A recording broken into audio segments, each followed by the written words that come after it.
For example, the Spanish monarchy was got rid of in the 1930s and brought back again in the 1970s. Greece.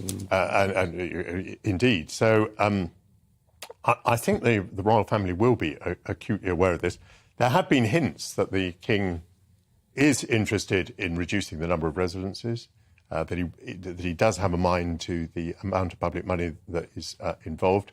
And there are hints in the newspapers that he intends to be rather stricter, for instance, with the Duke of York. For over 1,000 years, the British monarchy has stood as a symbol of tradition, power, and continuity. But in the 21st century, that legacy faces a new kind of challenge, not from outside enemies, but from within the royal family itself. This is the story of Prince Harry and Meghan Markle, and how King Charles, father and sovereign, made the painful decision to remove them from the royal family. It began like a fairy tale. In May 2018, Prince Harry, the younger son of Princess Diana and King Charles, married American actress Meghan Markle in a royal ceremony watched by millions around the world. The world was charmed, a biracial, divorced woman from Hollywood, now a duchess. It was a moment that felt like the monarchy was evolving, but the smiles didn't last long. From the beginning, Meghan faced relentless pressure from the British press. Every move she made, from what she wore to how she held her baby bump, became fuel for controversy. Critics accused the media of racism and double standards. Meghan herself admitted in a later interview that the attacks felt almost unsurvivable. Harry, still haunted by the memory of his mother's death and how the press treated her, felt history was repeating itself. Behind palace doors, things were no better. Harry and Meghan reportedly felt sidelined, unsupported, and emotionally isolated within the royal family. Attempts to modernize their roles, to be part-time royals who worked and lived internationally, were denied. The cracks were widening. In January 2020, the couple made a stunning announcement. They would be stepping back from their roles as senior royals, splitting their time between the United Kingdom and North America, and becoming financially independent. The British press called it Megxit. To the world, it seemed like a bold decision for freedom and happiness. But inside the palace, it was seen as a betrayal. Queen Elizabeth convened an emergency meeting, the Sandringham Summit, with Harry, Prince William, and Charles. The outcome was clear. There have been hints that the king is interested in reducing the number of residences, that he does have a mind to the amount of public money that is involved. And there are hints in the newspapers that he intends to be rather stricter, for instance, with the Duke of York and the appearances that he may make in public. And judging by the fact that Prince Harry is not invited to the reception at Buckingham Palace tonight, it looks as though that strictness may extend even to his own son, who, as the king said, is making his life with his wife overseas. So I think the king is pretty aware of the need to... Harry and Meghan would lose access to royal funds, royal duties, and would no longer represent the monarchy in an official capacity. But their titles, Duke and Duchess of Sussex, were not yet removed. There was still hope for reconciliation.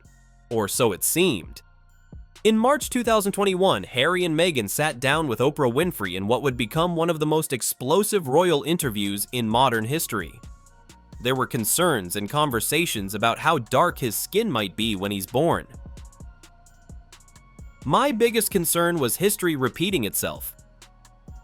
The couple accused unnamed royals of racism. Meghan revealed she had suicidal thoughts and was denied help. Harry said his father stopped taking his calls. The royal family was shaken. Buckingham Palace released a brief statement. Recollections may vary. But behind the scenes, trust was shattered. In September 2022, Queen Elizabeth II passed away. With her death, Charles became king. He is the hangers-on. I think people had tremendous respect, many people, for Her late Majesty. And even for Charles and some of the immediate family. I think, for example, William and Kate garner quite significant respect among people.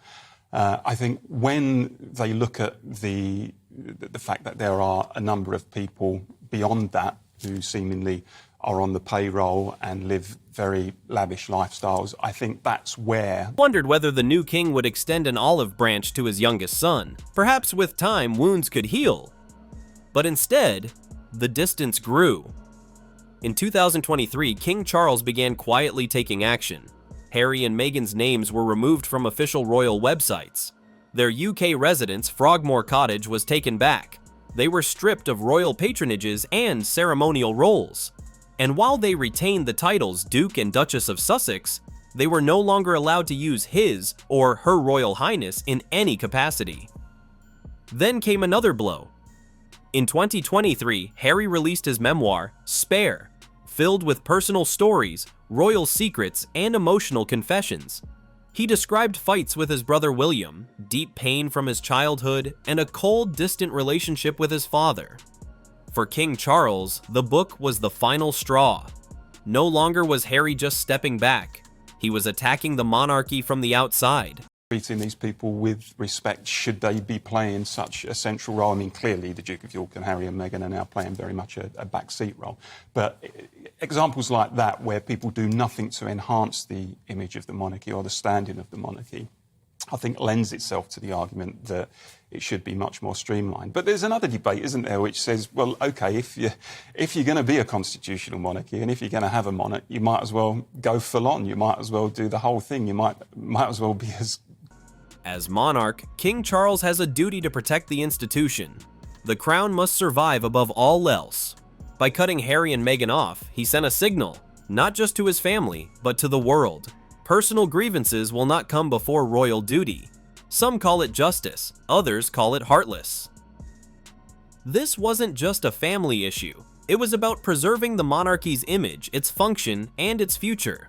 Charles has even reportedly limited the titles available to Harry's children.